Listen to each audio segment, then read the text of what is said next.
a última aula desse bloco sobre doenças. E aí, olha só o que acontece. Essa aula é muito mais um bate-papo, provavelmente vai ser uma aula curtinha, porque doenças eu não dou nem no curso, tá? O que eu dou no curso é o que eu vou dar pra vocês aqui.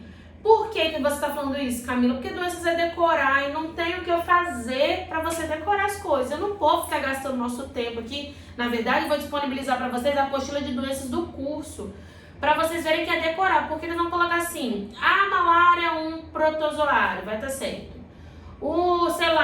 Doença de Chagas, um hemateomia. Então aí você fala assim, oi? Tipo assim, você vai ter que saber qual categoria aquela doença é e algumas coisas específicas. Então a gente tem algumas categorias de doença, olha só. Você tem doença que a gente chama de doença viral, você tem doença que a gente chama de doença bacteriana, você tem as doenças que a gente chama em conjunto de protozooses, causadas por protozoários, protozooses. E você tem, deixa eu até colocar aqui para baixo, porque algumas vão ocupar mais espaço do que as outras, tá? Então, você tem viral, bacteriana, depois você tem protozooses e você tem as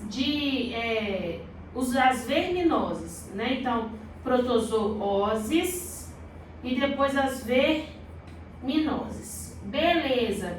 Quem que são doenças virais? Doenças virais são doenças causadas por vírus.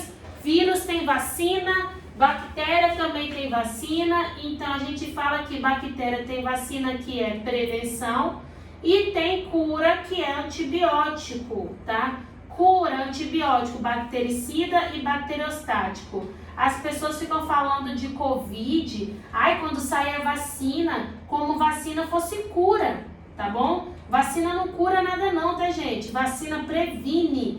Então, quem teve Covid vai continuar tendo tido, quem pegou vai estar fadado a ou morrer ou sobreviver, e quem não pegou, aí, por exemplo, você vai se vacinar para tentar ficar protegido daquilo. Então a vacinação, ela é uma prevenção, porque não existe cura para doença viral. Eu estou curado do Covid. Não, o seu Covid, o seu vírus Covid, ele está com uma carga viral tão baixa no seu corpo, escondido em algum lugar, que se fosse classificar, ele estaria num ciclo lisogênico. Então ele não está trazendo prejuízo para a célula, mas ele está ali ainda. E aí toda vez que ele for tentar reaparecer, o seu sistema imunológico vai combater. Mas o que está acontecendo? Você pode tomar reinfecção viral. Não é necessariamente isso. O que pode acontecer é que seu vírus dentro de você pode ter sofrido uma mutação, e a gente sabe que o sistema imunológico é um sistema específico. Então, na hora que você teve uma mutação, você criou um novo vírus e você vai ter que agora armar novamente seu sistema imunológico. Por isso que você pode ficar doente de novo.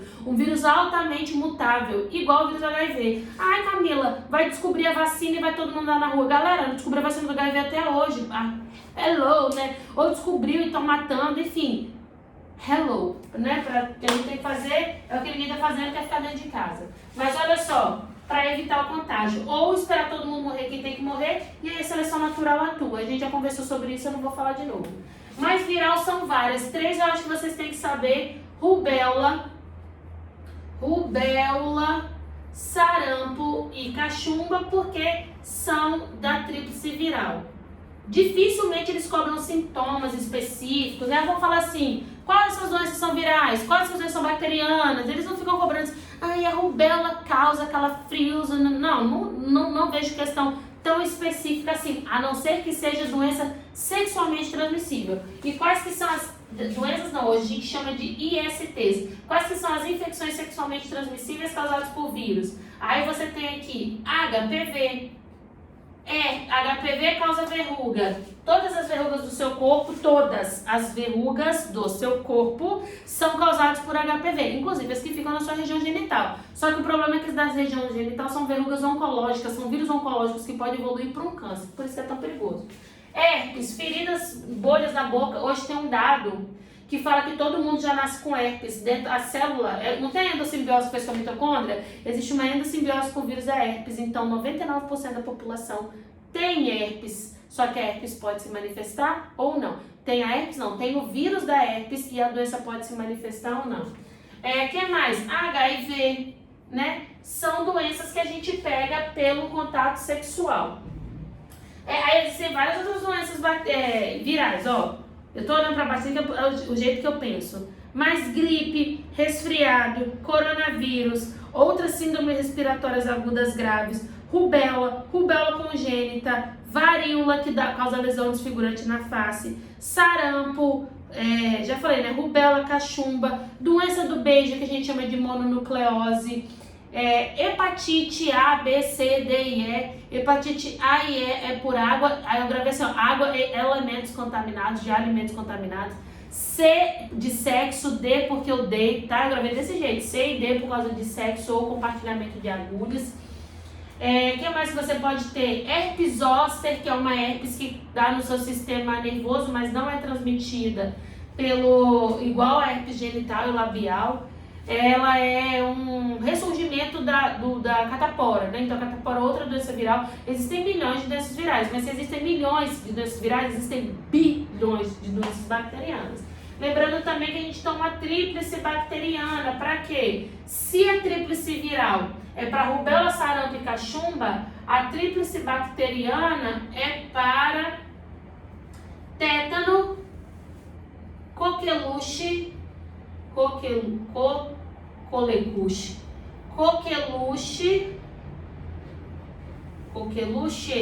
e tétano, difteria e coqueluche. Difteria, dor de barriga, coqueluche, tosse espasmódicas. Tétano, você fica no estado de contração excessiva, tetania. Ah tá, outra doença viral, raiva. Agora, doenças bacterianas. Quais são as doenças bacterianas?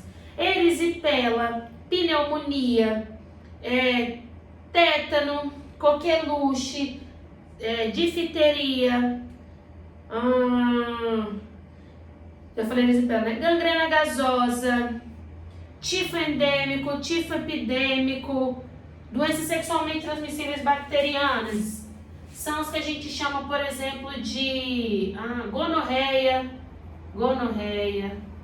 sífilis, cancro mole, tá? Você tem cistite, salmonelose, caramba, eu falei tem um monte e esqueci um monte, né? Tem tuberculose, hanseníase, então assim, são várias. E aí, nas bactérias, vocês têm que gravar, além do nome, se a doença é viral ou bacteriana, você tem que gravar o nome da agente causador da doença. Por exemplo, lepra, Mycobacterium lepre, tuberculose, Mycobacterium tuberculose, essas coisas, beleza? Agora, protozoose e verminose são coisas que a gente tem que dar um pouquinho mais de atenção. Protozooses, doenças causadas por protozoários. Quais que são as doenças causadas por protozoários? Doença de Chagas, doença do sono, doença de Chagas, Trypanosoma cruzi, doença do sono, Trypanosoma gambiensis. A única que é sexualmente transmissível, tricomoníase, causada pelo Trichomonas vaginalis. Você tem uma que é a leishmaniose, causada pelo Leishmania chagassi ou Leishmania brasiliense. Você tem a amebíase, entamoeba estolística. Você tem a balantidiose, Balantidium coli. Você tem também, tem outra, giardíase, Giardia lamblia. Então você tem várias doenças, toxoplasmose, Toxoplasma gondii. Você tem várias doenças causadas por toxoplasmose. Uma cai muito em vestibular no geral, né? Que é a malária. A malária é uma doença endêmica da região norte do país e da África. Ela é causada por um protozoário do gênero Plasmodium. Aí você tem várias espécies, por isso que eu coloquei Plasmodium sp. Pode ser Plasmodium vivax, Falciparum, Malari e Ovale. E aí você vai ter esses plasmódios. A malária, ela vai ser uma doença que o plasmódio tem vários formatos corporais. Mas quando você é picado pelo inseto, então é uma doença que precisa de um vetor. É o Anopheles que tem a malária? É o Anopheles que é o causador da malária? Não, o Anopheles sp é o vetor, é aquele bichinho que carrega o plasmódio. E aí ele introduz o plasmódio em você no formato de esporozoito. O esporozoito vai até o seu fígado e no seu fígado ele se transforma em merozoito. Aí o merozoito, quando ele cair na corrente sanguínea, ele vai se transformar em trofozoito. No plasma sanguíneo ele é trofozoito. Aí ele pode entrar na célula sanguínea. Quando o trofozoito entrar na hemácia, na célula sanguínea, ele vai começar o processo de multiplicação, multiplicação, multiplicação, até que de 3 em 3 ou de 4 em 4 dias, ele vai liberar merozoítos. Na hora que ele rompe a hemácia para liberar merozoíto, ele libera uma enzima que eu chamo de hemozoína, e a hemozoína vai te causar febres. Por isso que existem malárias que a gente fala que causam febres terçãs e febres quartãs, né? Beleza, o merozoíto fica fazendo esse ciclo o tempo todo. Quando já está num ciclo suficiente, o trofozoito ele pode se transformar em gametócito, e aí o gametócito é sugado pelo inseto, fica na boca aqui, como é o nome disso? Na mucosa, na glândula salivar, no formato de esporozoito. Quando o inseto for picar outra pessoa, vai levar malária para outra pessoa. Então a gente fala que é um ciclo que é o mais complicado, por ele ser o mais complicado, nem é complicado, mas é cheio de nomezinhos e detalhes, geralmente é um dos ciclos mais cobrados. A doença de Chagas também tem 3 nomes, mas é tranquilinho, olha como que eu gravei. Tem o formato do Trypanosoma cruzi, do tripomastigota, do epimastigota e do amastigota. Eu gravei, ó, de tripomastigota. TR é o que vai fazer o processo de transmissão. Então, o formato do Trypanosoma cruzi que o barbeiro passa para o homem e que o homem passa para o barbeiro é o formato de tripomastigota. No ser humano, vai estar no coração, no local em que o ser humano ama. Então, amastigoto. E no inseto tá o epimastigoto. Pronto, foi assim que eu gravei, beleza, tá tudo certo, tá? Quais que são as verminoses? Verminoses são causadas por dois grupos. Os plateumintos e os que a gente chama de nemateuminto. Então, você tem plateuminto e você tem nemateuminto. Plateuminto são 3 que você tem que saber. Esquistossomose,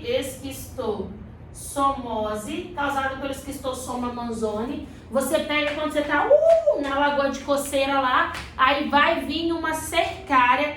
Olha só, eu falei que a cercária, ela cerca o ser, ela cerca o corpo. Ela penetra no corpo da pessoa, aí vai dar uma coceirinha. Todo verme que penetra no seu corpo vai fazer um ciclo que eu chamo de ciclo pulmonar. Ele tem que chegar no seu intestino. Como? Ele vai subir pela veia cava, passa pelo coração, do coração vai para o pulmão, do pulmão sobe pelos, alvéolos, bronquíolos, brônquios, traqueia, aí chega na laringe, faringe. Faringe é o órgão de comunicação do sistema digestório e sistema respiratório. Engole e vai para dentro do sistema digestório. Chegou no sistema digestório, vai até o intestino e se instala lá. Sempre. E aí você tem a esquistossomose. A esquistossomose do intestino ainda pega o veia porta hepática e vai para lá no fígado. Então, isso, aí, por exemplo, eu, Camila, peguei a esquistossomose, tem que entrar macho e fêmea, né? Eles são...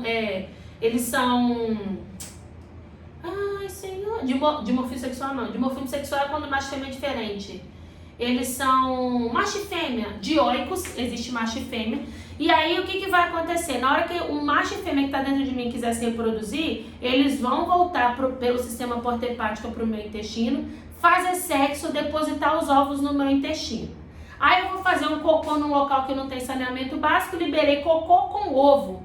Esse ovo vai chegar no recurso hídrico, vai eclodir e na hora que ele eclodir, ele vai liberar uma larva que eu chamo de mira, o C, ela mira o caramujo. Entrou no caramujo, se transforma na cercária que vai cercar um corpinho que está na lagoa do C, a lagoa de coceira, tá? Então, esquistossomose, tênia que você pega quando você come carne mal passada e você também tem cisticercose quando você come os ovos da tênia. Então, Camila, quando que eu tenho tênia e quando eu tenho cisticercose? Comeu a carne com cisticerco, você está pegando tênia. Se você comeu o ovo da tênia, o proglote de grávido, você vai liberar uma larva que vai se incistar na sua musculatura. Ou seja, quem vai ter o cisticerco é você. Se você tem o cisticerco, você está com cisticercose. Se você comeu uma carne com cisticerco, você tem teníase. Não tem como errar. Comi o cisticerco, teníase. Estou com cisticerco, cisticercose. Se eu, Camila, estiver com cisticercose e alguém comer a minha carne, essa pessoa vai ter cisticercose? Não, essa pessoa vai ter tênia. Beleza. Quais que são as de nematomita então, Camila? Nematomito lombriga, você pega por água alimento contaminado, né? Você tem estrongiloidíase. Estrongiloidíase é tipo uma lombriga, só que você pega pisando no chão. Pode pegar por alimentação? Pode, mas o mais fácil é pisando no chão. Pisando no chão você também pega o amarelão. Amarelão é causado pelo Necator americanus ou ancilostoma duodenale, por isso pode ser também chamado de ancilostomose. Causa hemorragias no seu corpo, você fica amarelo, porque quando a sua célula sanguínea é liberada, ela é degradada. E a célula sanguínea degradada, ela libera um composto que a gente chama de bilirrubina. A bilirrubina vai se acumular e vai deixar o seu corpo amarelo. Você ficando amarelo, tcharam, você vai ter o amarelão. Você tem o que a gente chama de bicho geográfico ou larva migras. O bicho geográfico ou larva migras são larvas que ficam migrando pelo seu corpo porque você é um parasita acidental. Elas não conseguem perfurar sua derme e chegar no seu sistema sanguíneo. Outra coisa que você tem aqui é a filariose. Filariose. Muita gente chama filariose de elefantise. Elefantise é um quadro clínico da filariose. É um verme que é transmitido por um mosquito Culex. Olha que louca! O Wuchereria bancroft. O Culex pode transmitir? Pode transmitir, mas é mais transmitido pelo o Wuchereria bancroft filariose. Olha que doença, gente! Sou retardada. É transmitido pelo mosquito Culex e é causado pelo Wuchereria bancroft. Culex é o pernilongo comum, chupa essa manga, é o pernilongo comum que passa a elefantise não, filariose pra gente. Você tem o oxiurus. O oxiurus ou oxiuríase é uma coceira que você tem na sua região genital. Por quê? Genital, gente, tô doida, né? Na sua região anal, porque as fêmeas se depositam no seu intestino grosso e aí quando elas têm luz, elas não se movimentam. Mas quando tem uma ausência de luz, elas começam a se movimentar e aí essa movimentação causa o que a gente chama de coceirinha anal. Para não ficar feio nos livros escrever coceirinha anal, a gente escreve prurido anal. Tá? Com isso a gente termina doenças de novo, gente. É o resumo do resumo do resumo. Quando eu dou em aula, eu falo os ciclos dos bichos que eu falei pra vocês e desses daqui. Então, quando eu chegar lá em zoo e falar de clatomito e nematomito, eu nem vou falar das doenças, eu só vou falar das características e passar pra frente. Agora, vocês têm que sentar, eu vou disponibilizar a apostila pra vocês. Você senta a bundinha na cadeira aí e vai lendo as informações e tenta assimilar o que você pode. O que não pode, levanta a mão pro céu e pede para Deus para não cair e vai fazer as questões da Fundeb para você ter uma noção do que pode ser cobrado e como que é cobrado, tá bom? Qualquer dúvida já sabe, me manda um oi, eu vou ajudar vocês. Beijo, até a próxima.